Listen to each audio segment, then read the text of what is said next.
after the army. Be not ashamed of mistakes, and thus make them crimes. Confucius.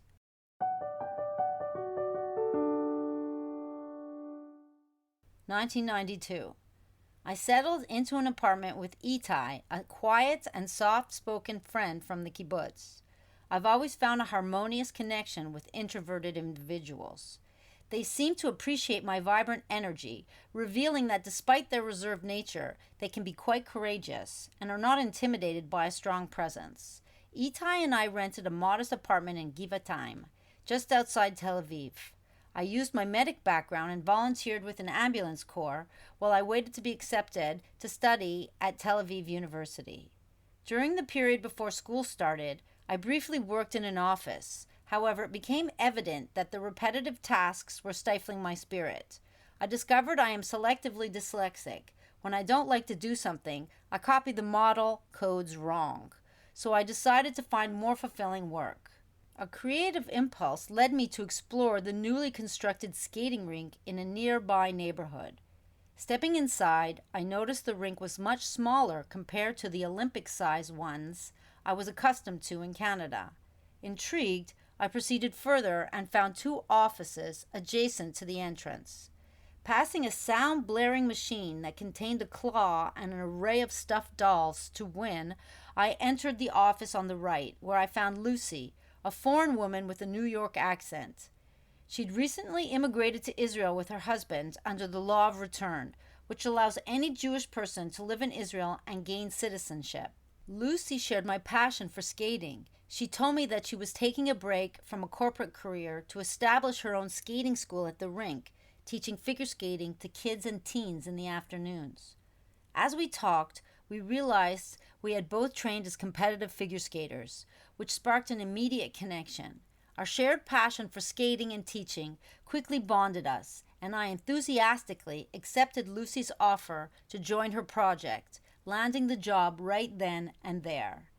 Understanding the need for proper skates to teach jumps and spins in competitive figure skating, I made sure to pick up a high-quality pair during my trip back home to Montreal. On that same visit, I also earned my Canadian figure skating coaching certification. This marked the beginning of my journey into teaching the sports I loved, leveraging my passions and hobbies for financial gain. While the income might not have been as lucrative as my office job, the richness of experiences I gained far surpassed the monetary compensation. 1993. Jewish people from around the world are encouraged to come and settle in the Jewish homeland, and Israel offers many programs to facilitate this. This is how my best friends from home moved to Israel to study at the Tel Aviv University.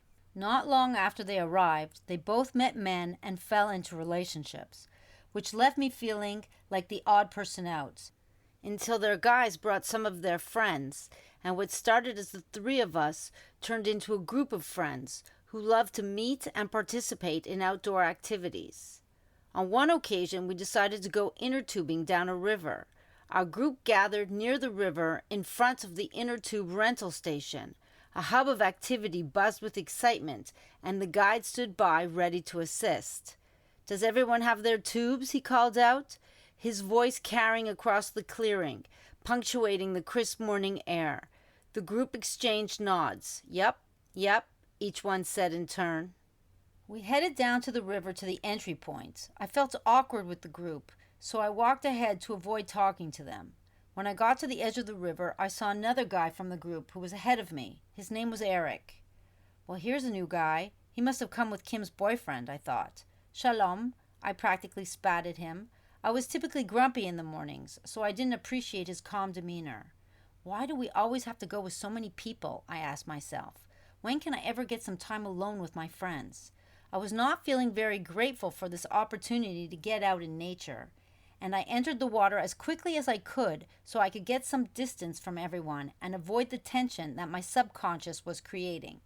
I sank into the inflated tube and immediately felt a refreshing connection with the cold water beneath me. "Oh," I said, smiling awkwardly at Erik. I began to drift effortlessly downstream. The river carried me along, the current guiding my course. The gentle bobbing of the tube created a rhythmic motion, providing a sense of weightlessness and freedom.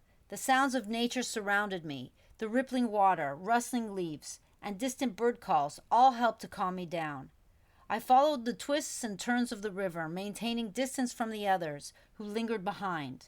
I reached a quiet pool thinking I was alone, but then I noticed that Erik had gotten there first. That guy is still with me? Oh my God, this is awkward. We hadn't even spoken to each other, and here we were in this picturesque place with the warmth of the sun shining on us in the tranquil pool. I feel so strange, I thought in my head with worry.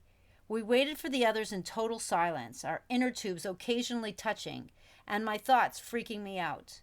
After a few outings, Erik and I noticed that we shared a similar love for adventure. Since we were both quite active and fit, we enjoyed hiking and exploring nature together. When the others weren't in the mood, we began going out on our own. After a few outings together, Erik and I decided to see each other regularly without them. Erik had been born in Ukraine but grew up in Israel. Athletic and outdoorsy, he was exactly my type. Though not overly muscular, he had a strong, well-built frame from his active lifestyle. Tall, with thick brown hair and matching brown eyes, he carried himself with confidence, his posture reflecting a blend of rugged masculinity and classic charm. There was always a playful twinkle in his eyes, which only added to his appeal. Besides being physically strong and attractive, he was exceptionally smart. He could fix anything, but computers were his specialty. After a few months of dating, when I was 23 and Erik was 24, we made the big decision to move in together. We settled into a charming house in Netanya, a neighborhood situated near the beach, an hour's drive north of Tel Aviv. Neither of us had family in the country, so it was an easy transition to establish our own family, which grew when we adopted 3 Persian cats and a very big husky dog. We settled into living together, but the internal angst that I had been feeling since my teenage years in Canada was becoming more evident as time went by. The triggers, often insignificant, loomed like insurmountable mountains, overwhelming me with despair. Small arguments, no matter how trivial, could ignite a roaring fire within me. The moodiness that plagued me in my younger years seemed to have transformed. Back then, I would clam up and stop communicating. But now, the tension in my body crackled like static electricity, and I had to find a way to let it out. During one of those moments, I sat with tears streaming down my face while my hands trembled uncontrollably. Once again, the emotions I was feeling were too heavy to bear. I clenched my fists, desperate to escape the suffocating grip of my own mind, and pounded them against my skull, hearing thud, thud, thud echo in my ears. Each impact sent shockwaves through my body, yet the physical pain was nothing in comparison to the turbulence I felt within. The pain, both physical and emotional, mingled and melded until it was impossible to distinguish one from the other. With each blow, I felt a fleeting sense of relief. Was this because he didn't do the dishes? I didn't know. These seemed like surface ripples of a deeper turmoil inside me. The air was thick with tension, heavy with the weight of my unresolved emotions.